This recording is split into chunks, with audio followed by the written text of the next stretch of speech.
नमस्कार दोस्तों, हमारे चैनल पर आपका स्वागत है। कृपया हमारे चैनल पर अगर आप नए आए हुए हैं तो प्लीज़ हमारे चैनल को सब्सक्राइब कर लाइक कर लें और नोटिफिकेशन बेल को ज़रूर दबा लें ताकि सबसे पहले हमारी कहानी आपको मिले। और कमेंट करना बिल्कुल ना भूलें ताकि हमें पता चले कि हमारी कहानी आपको अच्छी लग रही है। और हाँ, ये भी बताएं कि अगली कहानी आपको कौन सी चाहिए। चलिए शुरुआत करते हैं कहानी की। ईरान रात का वक्त था। चांदनी हल्की हल्की मगर अंधेरा गहरा रहा था। शहर का सबसे कुख्यात इलाका काली गली, इस गले में रात के वक्त आना जाना अपनी मौत को दावत देने जैसा था।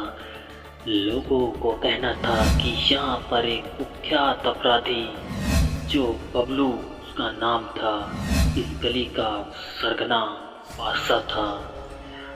बबलू का नाम सुनते ही लोगों की रूह कांप जाती थी। वहाँ किसी का खून करने में 2 बार भी नहीं सोचता था और पुलिस तो उससे थर थर कांपती थी। बबलू एक कुख्यात अपराधी था और खून करना उसका पेशा था। लोगों का कहना था कि वो एक भूतिया साया है जो गली में हमेशा भटकता रहता है, लेकिन सच कुछ और ही था। एक रात बबलू अपने पुरखों के साथ काली गली में बैठा शराब पी रहा था। अचानक एक धुंधली परछाई गली के मुहाने पर नजर आई। वो एक नौजवान था, देखने में मासूम, पर उसकी आंखों में एक अजीब सी चमक थी। बबलू ने उसे देखा और एक जोरदार हंसी से साथ उसका स्वागत किया। अबे इतनी तेरी हिम्मत कैसे हुई काली रात के भूखे शेर के सामने आने की। लड़का सीधा बबलू के सामने आया और बोला, नाम मेरा है राहुल, काम मेरा है बदला लेना। बबलू के चेहरे पर अचानक गुस्सा छा गया। अबे क्या बकवास कर रहा है, मेरा वक्त बर्बाद मत कर, चल यहाँ से निकल जा, भाग जा, नहीं तो यहाँ मुफ्त में मारा जाएगा। राहुल ने एक चमकती कटर निकाली और धीमे से बोला, तेरी करतूतों का हिसाब मांगने आया हूँ, तुझे तेरी मौत की दावत देने आया हूँ। बबलू धर के मार कर हंसा और बोला, अबे छोटू, तू जानता नहीं मैं कौन हूँ, मेरे सामने आने वाले की हड्डियाँ भी नहीं मिलती हैं। लेकिन राहुल ने मुस्कुराते हुए कहा, मैं तेरे जैसे कई देखे हैं, तुझसे नफरत करने वालों की गिनती में तेरा नाम सबसे ऊपर है। इससे पहले कि बबलू कुछ समझ पाता, राहुल ने अपने हाथ में पकड़ रखी थी कटर सीधे उस पर हमला कर दिया। बबलू चीखा, पर राहुल ने एक के बाद एक कटर से मारना शुरू कर दिया, कोई मौका नहीं छोड़ा और काली रात का सरगना वहीं पर ढेर हो गया। राहुल ने जब बबलू को खत्म किया तो उसकी आंखों में बदले की आग शांत हो चुकी थी, मगर काली गली अब भी उसकी दुश्मन थी। बबलू के गुर्गे दहशतगर्दी नहीं कर सकते थे, उनका सरगना मारा गया था। उन सब की आंखों में गुस्से की लपटें उठने लगी। धीरे धीरे काली गली के हर कोने से बबलू के आदमियों ने राहुल को घेर लिया। राहुल ने पीछे मुड़कर देखा, रास्ते बंद थे।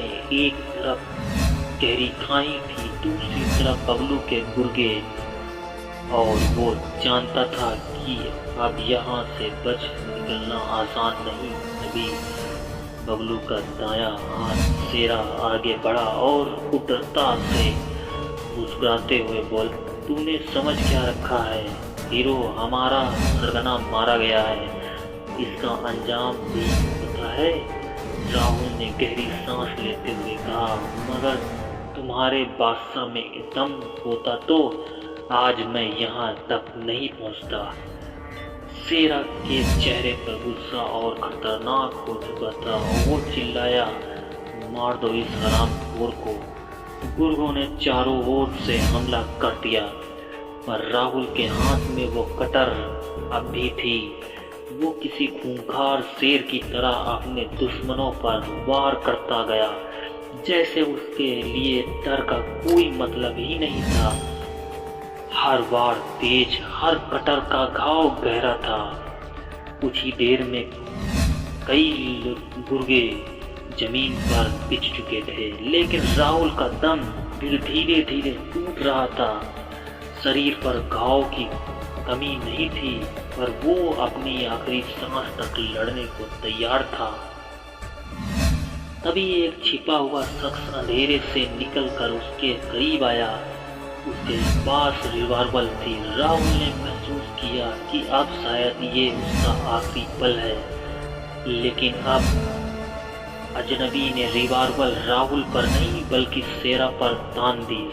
शेरा के चेहरे पर हैरानी थी, क्योंकि ये शख्स उसकी ही गैंग का एक वफादार समझा जाता था, जो अब बगावत पर उतर आया था। अजनबी ने कहा, राहुल तेरा बदला अधूरा नहीं रहेगा। बबलू के बाद अब शेरा का भी अंत होना जरूरी है। उसने शेरा को गोली मार दी और शेरा वहीं ढेर हो गया। अब राहुल और उसका नया साथी दोनों अकेले बचे थे, जिसके सामने बबलू के बाकी बचे गुर्गे डरे हुए खड़े थे। एक एक करके सभी गुर्गे भाग निकले। राहुल ने उस अजनबी की तरफ देखा और पूछा, तू कौन है? वो शख्स बोला, मेरा नाम मत पूछ, मैं भी इस गली में बबलू का सताया हुआ हूँ। तूने जो किया है उस बदले में मैं तेरा कर्जदार हूँ। अब तेरा काम खत्म हुआ, भाग जा यहाँ से, ये जगह तेरे लिए नहीं है। राहुल ने एक आखिरी नज़र काली रात पर डाली और धीरे धीरे उस गली से निकल गया। आज काली गली में एक नया अध्याय शुरू होता है। अब काली गली जाने से कोई नहीं डरता है, क्योंकि वहाँ पर अब